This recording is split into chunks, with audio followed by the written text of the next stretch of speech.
Welcome to Southwest Yard and Garden. I'm John White. Today we're going to be talking about weeds and identifying some of the weeds and talking about some control measures. But we've had a lot of rain in the southern part of the state. It's bringing on some additional plant growth, maybe unwanted plant growth, and that's in the form of weeds. So we're going to spend a little time talking about some of the different weeds that are coming up, help you to identify them, and then talk about some control measures. So let's take a look at some weeds. This is Nutsage, and Nutsage is one of the major weeds of the United States, and one of the easy ways to tell it, besides it has kind of a glossy green leaf when you see it against the turf. Of course, it has a little bit different color, and it's taller than the Bermuda, but if you actually feel the stem on it, it has a triangular stem. There's a little nutlet that forms on these rhizomes, and when you break the plant away, the rhizome sends up new plants, and if you happen to cut into the rhizome, then the rhizome sends out even more nutlets and more shoots. So the plant quickly spreads that way, plus it will produce a seed head if you allow it to. So this is nutsage or nutgrass. This weed is jungle rice. This is a weed of aquatic areas where there's a lot of moisture. We've had a lot of rains, and this park gets a lot of water on it, so this is a fairly common annual grassy weed. You can distinguish it by the purple chevrons or the reddish colored chevrons on the leaves. You can see it's going to seed. So if you're trying to control this, if you sprayed it with the herbicide to kill it post-emergently, you'd still drop a lot of seed, so you really haven't won the battle. So you like to get these weeds taken care of before they get much larger. But this is jungle rice. It's again an annual grassy weed.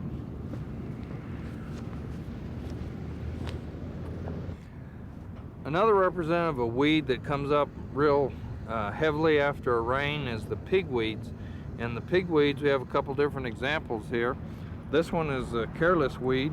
It produces a real fuzzy top on it and produces lots of seed, maybe thousands of seed on each plant. And they fall off and just reproduce themselves wildly. You can see how this clump of weeds has grown.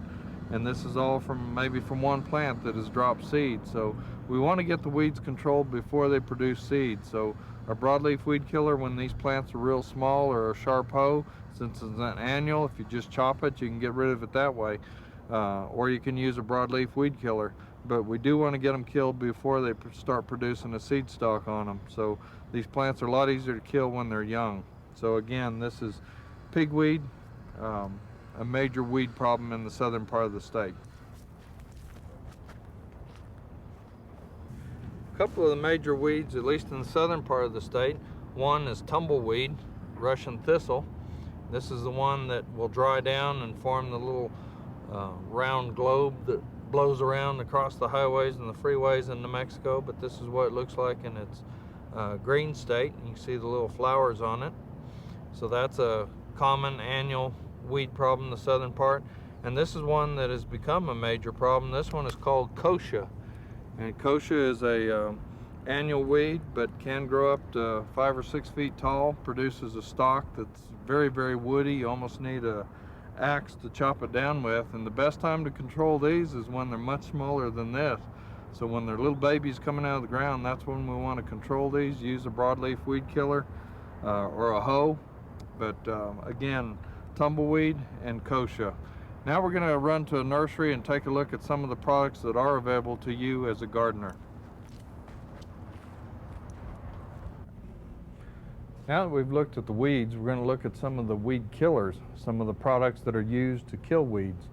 And one of the most important things is we want to make sure that the weed we have, we know what it is, make sure that that particular weed can be killed by the particular product that we're going to use, and the situation it's in, whether it's a turf area, a bare ground area, or whether it's in some kind of ground cover bed, we want to make sure the product is safe to use in those different applications. So we want to look at some of the different products out here.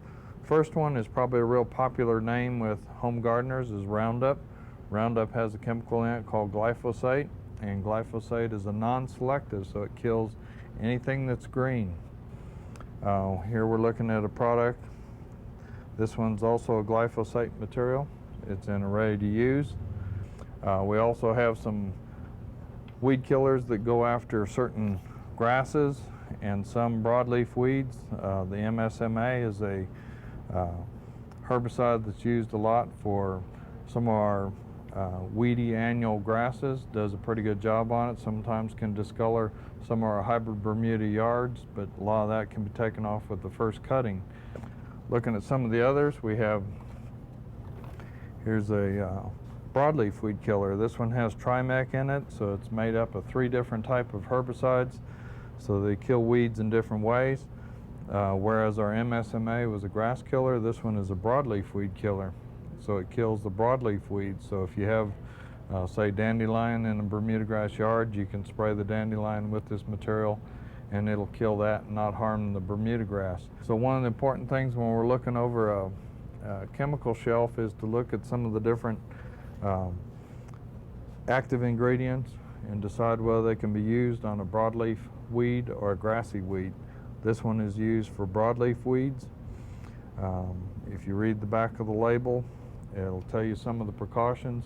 With our high heat during the summer, this one is not to be used with temperatures above 90 degrees. So this can volatilize and damage some of your other plants nearby. So again, read the labels carefully before you buy the product. Another type of product that we have is one that is a total vegetation killer. This one pretty much sterilizes the ground, so to speak. So these materials are very potent. You need to be careful around tree root systems, shrub root systems, because these products can damage some of your desirable trees and shrubs. As far as how to apply the materials, we have 2 different ways of applying the material.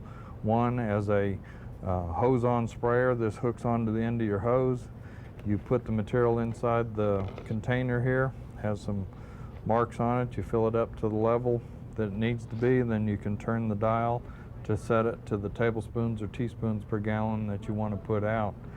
What works better is just the old pump-up type sprayer. And this one we want to, if we're going to use it for herbicides, we want to make sure that we do mark it as a weed killer only.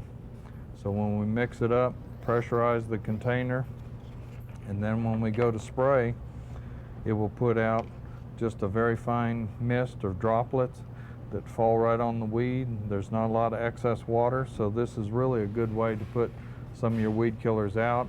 Again, this is a good product to use.